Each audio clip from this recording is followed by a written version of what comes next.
Greetings everyone, my name is Abdias Samuel. I am the National Disaster Coordinator for the National Emergency Management Agency, NEMA.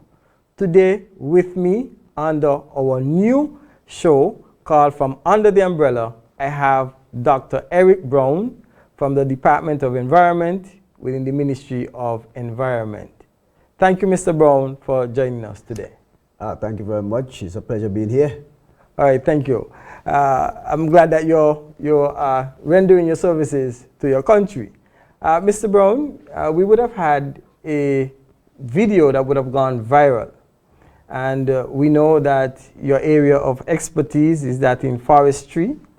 And with the viral video, which I must say has brought some concerns to a number of citizens, and some persons want to have these concerns addressed, I am inviting you today to have a conversation so that we can educate the general public and what the features are for a geothermal area, knowing that in Mt Liamuiga we have a dormant volcano. So persons tend to use hikes as a means of pleasure to go up to the volcano and do some exploration.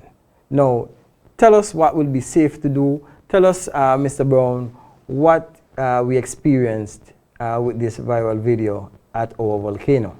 Let me begin by saying that the fact is we do have a volcano. It's dormant, meaning some will say it's sleeping. Sleeping, correct. It's not active. Correct. It's found within what we call the Central Forest Reserve National Park. Right.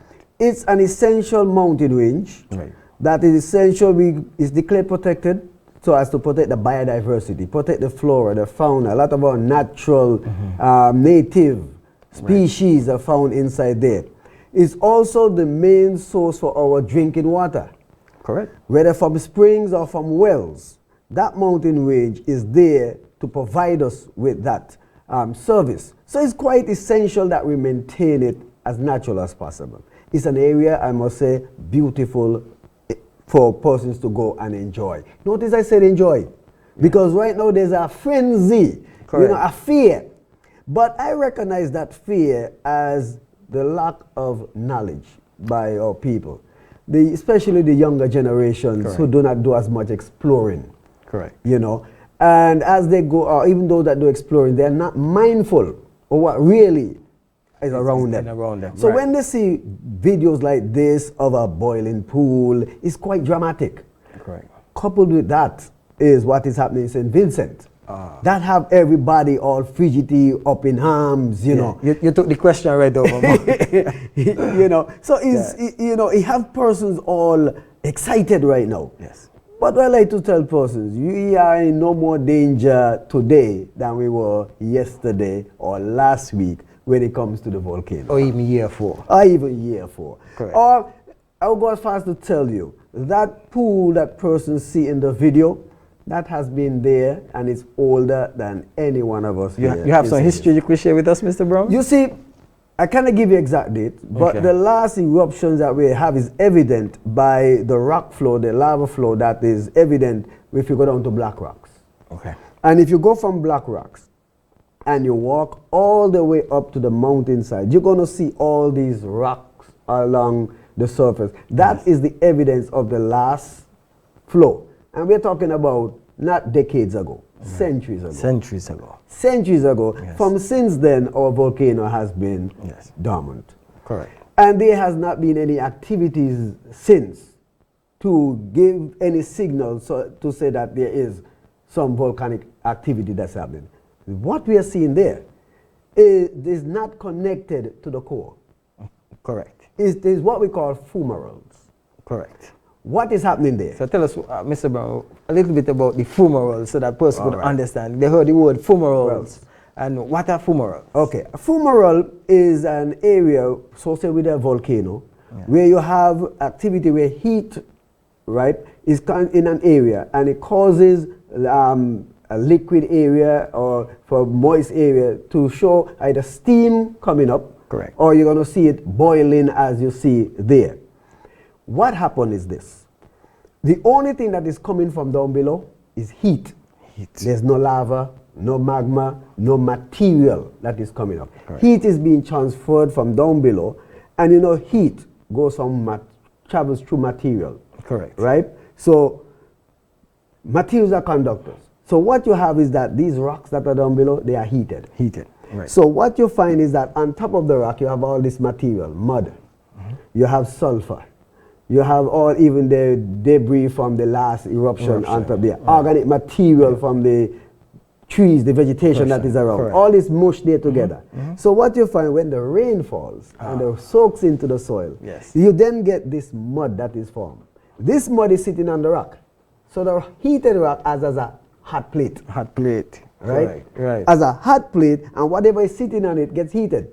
It starts boiling because it is liquid. Correct. So it starts boiling. And because it's caught, there is a rock formation, it's caught in this area, so it forms something like a little pot you have there. Right. And then whatever is trapped within that particular, it just boils. It just boils. Correct. If enough rain falls, correct, that water may it could full, right, and it may boil over. Correct. It does not mean that there is volcanic activity that is happening. Oh.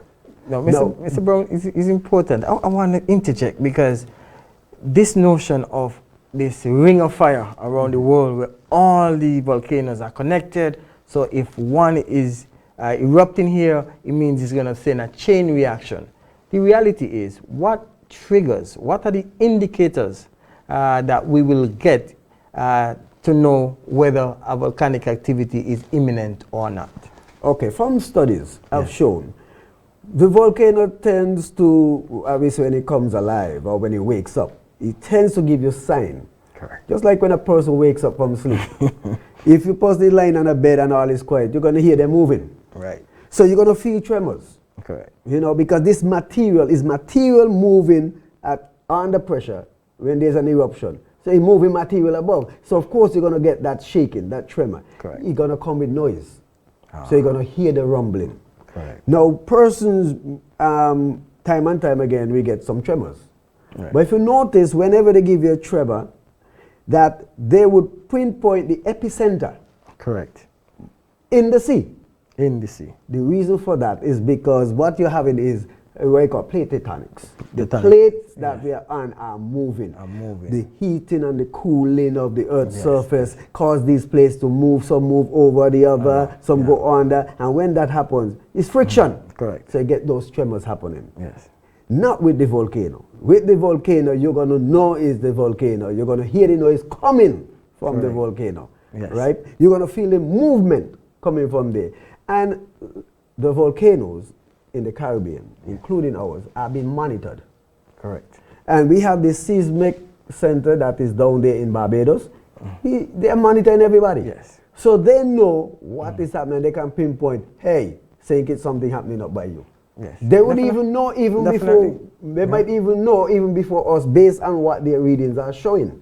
You know, they can measure the minute vibrations that we may miss. Of course. You know, definitely. So we have a good early warning system in the Caribbean that would allow us, and we have confidence in that early warning system. This was evident, Mr. Brown. What was evident to us as the National Disaster Coordinator and being a part of CDIMO, we also have collaboration with UWI Seismic Research Center in St. Augustine, Trinidad, whereby our monitoring sensors that are here throughout St. Kitts and also on Nevis, they actually feed, as you said, the Seismic Research Center in Trinidad and Tobago. That is why they were able to monitor what was happening in St. Vincent and the Grenadines. They began to prepare for this eruption in St. Vincent and the Grenadines since 2019. Right. That was the first time they got this swarm of earthquakes, small, long, which indicated, as you said, material was moving because of that friction. And that's when they started to prepare, educate the general public that something was imminent, and eventually today, Dr. Brown, we have seen what has occurred, an eruption, a violent eruption at La Soufrière in St. Vincent and the Grenadines. Now, Dr. Brown, is that possible again here in St. Kitts and Nevis? An eruption? Our volcano is sleeping. It's not dead. Great. It's just not active. But it can happen anytime. Correct. It can happen at any moment, right? It's an act of nature that we have absolutely no control over. But you know what we have control over? Prevention. Saving lives. Correct. And what we do, how we do that? One, we pay attention to the warnings that is coming from NEMA. Yes. Right? All of these, pay attention, be on the alert for these. At the same time, safeguard oneself. In the case of our volcano, yes, you're not studying the volcano, you have no business down there. So I would say plain blank to person, do not go down. You can visit the rim. Right. From the rim, you can walk back down, you can run back down if needs be. But you cannot run out of the crater. That's a fact. So what I'm saying to folks, do not go down. Person will tell me, well, that's the highlight. That's the highlight. Well, what if you get down there and that light get high? You're in problems. Well, but Dr. Brown, the issue is, getting from down there yes, is a problem. It's a challenge. I've been there several times. It is not a walk. No, no, it's no. a climb, It's a literally climb. And the strongest persons need good strength to climb out. Yes. If you're injured, how do I, as a rescuer, get you out? Yeah. Persons invent all kind of things telling me. Yeah. Get a helicopter. Get, call fire. Listen, Abdias, we do not have, I don't have the number for the Avengers. Yes. Or Justice League. Or the X-Men. We're not superheroes. Yes. We are human just like you. Yes. And just like how you got injured, we can get injured as well. Oh, I totally agree. No matter how much training we have, we can get injured. I mean, right? So therefore, why would I put our men at risk? correct. To get you from down there, when you then in fact, for pleasure. you don't even have to be there. Correct. You Correct. know, you don't have to be there. Dr. Brown, I mean, you're preaching to the choir. You know, rescue is one of my expertise while I was in the fire department for many years, training persons throughout the Caribbean region for many years. As a matter of fact, having operations conducted in that same particular mountain due to negligence. Right. So I understand the challenge. Now, Dr. Brown, bringing it back to this video where we saw this, I know I have heard stories, I have persons have told me about incidents where individuals walking, trying to explore, curiosity takes them to this particular area and they poke with holes, and sometimes they step into this thing, and this guy one time stepped into it and he actually burned a major part of his foot or his leg. Now, Dr. Brown, what would you say to persons who want to go there and explore? You're going to have those adventurous ones who are going to reach down. What do you want to say to those who go there and explore these areas which are a bit concerning? As recent as Good Friday, yes, persons went down. Yeah. And now I have a young man who is at home nursing wounds from both of his legs. Yes. He got out. And Right. according to him, it's because he had good upper body strength to pull himself out. If you're down there, to those people who are going to venture down there, your cell phone is no use to you. Yeah. So if you get injured, how do you call even for the rescue? Yes. That means somebody got to come from down there, come up to look for help. Some persons, what if those persons are traumatized by these things? How soon can I get help to you? Yes. Right? We're talking about a life and death experience here. Yes. How soon do I get to you? Now, what if it is night? What if it's close to night? Where person coming to search for help, because they have to come out the crater. Exactly. Come down the trail to try to get a signal out. And that's a couple hours maybe. Yes. If darkness get them, they too may end up having to be rescued. You know? Exactly. So this is the kind of, I want persons to realize the seriousness of it. Yeah. The forest is good for leisure and pleasure. Yeah. Don't panic. Come and enjoy it. Yes. But as for the creator, in your book, put it as off limits. We only need that one serious case. Don't let that serious case be you. I agree. Now, let's look at geothermal features, Dr. Brown. For example, I have been to St. Lucia, where I went to the hot springs. I mean, I see people living close to this area. I was able to see that like I said, that mud coming down, that liquid mud coming, and my colleagues took me there and said, look, rub this all over your back, all over. You had the black one, you had the white one, and then we went down into the hot springs. We spent some time at the hot springs, and even in the hot springs, you can't even stay too long, right? Otherwise, you know, your body dehydrates and you start to feel, you know, dizzy, and you start to have different feelings.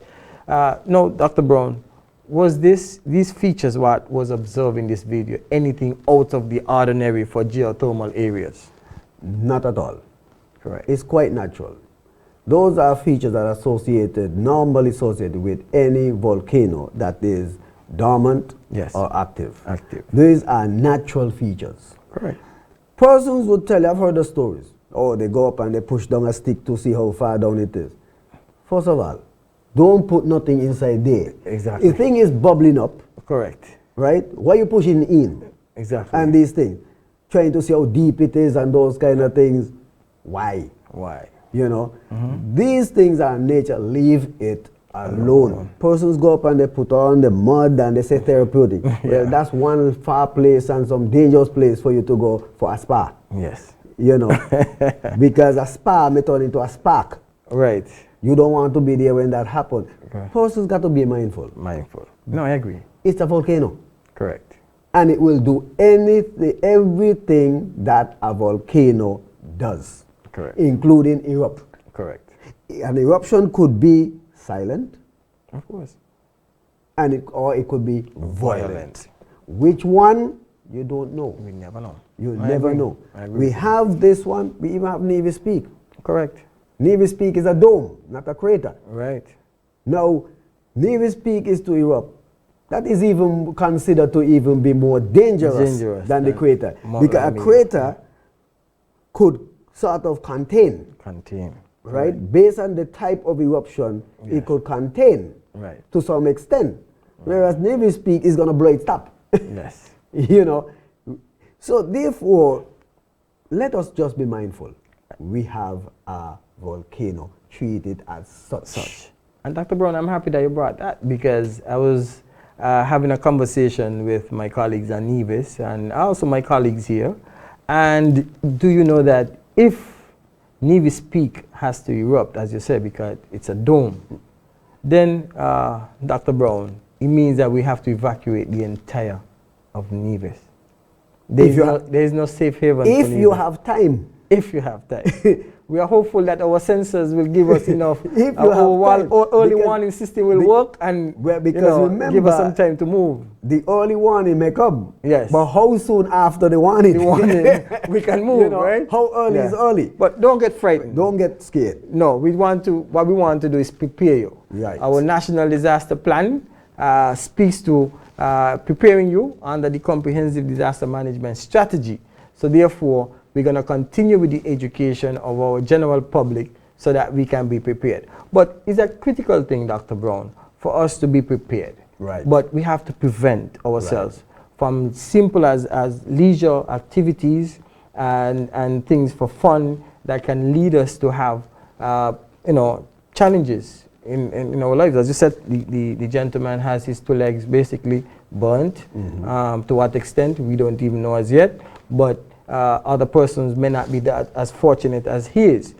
We have had instances that I know of persons who may have fell and they have broken limbs in the crater. And this can be very dangerous. So again, we have seen that sometimes water accumulates in the crater and persons want to go and swim in this water. And these are some of the things that can cause challenges. Now, our intention, Dr. Brown, is not to frighten persons. No, not at all. Our intention is to educate. Right. Because even on St. Kitts, we have the evacuation strategy if the volcano has to erupt, color-coded. Where the red zone, we know the red zone means, high risk, very high risk. Then we have the orange zone, which is high risk. Then we have the yellow zone, which is medium risk. And then we have the green zone, which is low risk. So therefore, persons will be evacuated according to the priorities.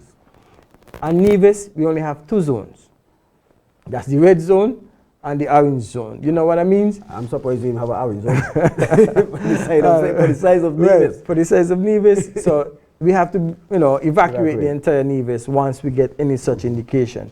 But at this time, we want to focus on this viral video that went viral, and persons have expressed concerns.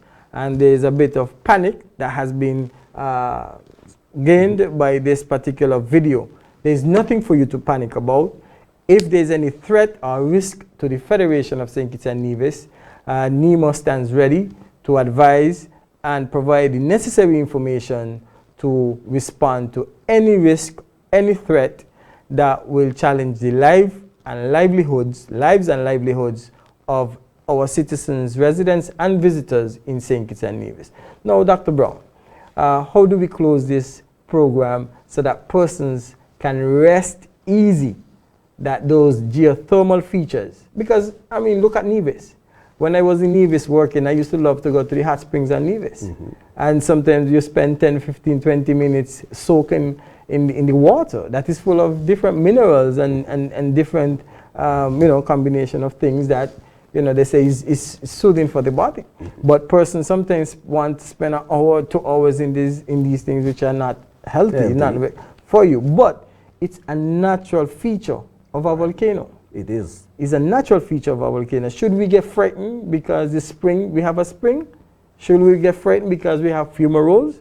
Should we get frightened that we have vents? These are normal features, geothermal features of a volcano.